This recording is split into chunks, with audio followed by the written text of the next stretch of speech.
நான் வாயை ஏன் மூடிக்கொள்கிறேன் என்று யோபு சொல்றானா, அவன் தெரியாம உணர்ச்சி வசத்திலேயோ ஏதோ ஒரு உந்துதல்ல அவர் பேசும்போது திரும்பி பேசிடக்கூடாது என்று சொல்லி வாயே பொத்திக்கிறேன்னு சொல்றான். ஏனென்றால், ஆண்டவரே உமக்கு பதில் சொல்ல நான் தகுதி உடையவன் அல்ல.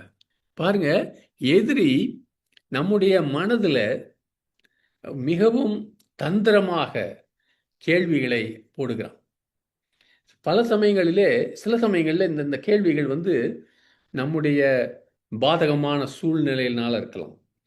யாருக்கோ ஒரு எதிர்பாராத ஒரு வியாதி வந்துருச்சு, அல்லது மிகவும் பிரியமானவர்கள் ஒருவர் திடீரென்று இறந்து விட்டாங்க, அல்லது திடீரென்று உங்களுடைய வேலையோ பிஸ்னஸோ போயிடுச்சு. ஷாக்கிங் திங் நடக்கும்போது ஒருவேளை எதிரி நமக்குள்ள சில கேள்விகளை போடலாம். அப்பனா என்ன, ஆண்டவர்னா இந்த மூடத்தனமான ஒரு பயத்தினால வாயை மூடிக்கொண்டிருக்கணும்னு விரும்புகிறாரா? இல்லை, நான் அப்படி இல்லை.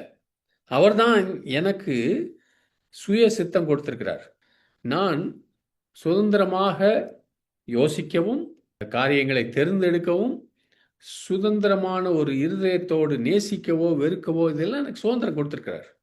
ஆனால் என்னுடைய கேள்விகள் எப்பொழுதெல்லாம் சந்தேகம், பயங்கள், அவநம்பிக்கை, அவிசுவாசம், சுயநல காரியங்கள் அல்லது அறிவின்மையினால, தேவனை குறித்த அறிவின்மையினாலே இந்த கேள்விகள் எழும்புகிறது. பல சமயங்களில் என்னுடைய கேள்விகள்.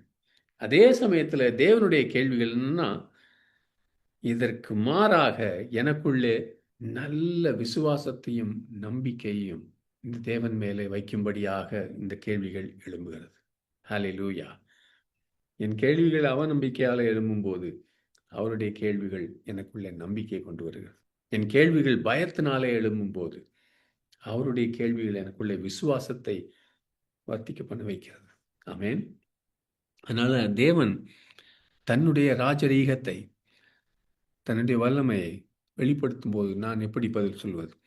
என்னாலே கூடாத காரியம் எதுவும் உண்டோ அப்படின்னு கேட்கிறேன். என்னுடைய பதில் சரணாகதி. ஞானியாக இருக்கிற அந்த தேவனிடத்திலே, அவருடைய கரத்திலே என்னுடைய காரியங்களை விட்டு விடுவது நல்லது. பல காரியங்களை என்னால் செய்ய முடியல. ஐ am unable to do. But I know the one who is able to do all things. எல்லாவற்றையும் செய்ய வல்லவரை எனக்கு தெரியும். அப்ப it's a smart choice to hand over these things to him who is the almighty God. சகலத்தையும் செய்ய வல்லவர் கையிலே என்னுடைய காரியங்களை விடுவது நல்லது.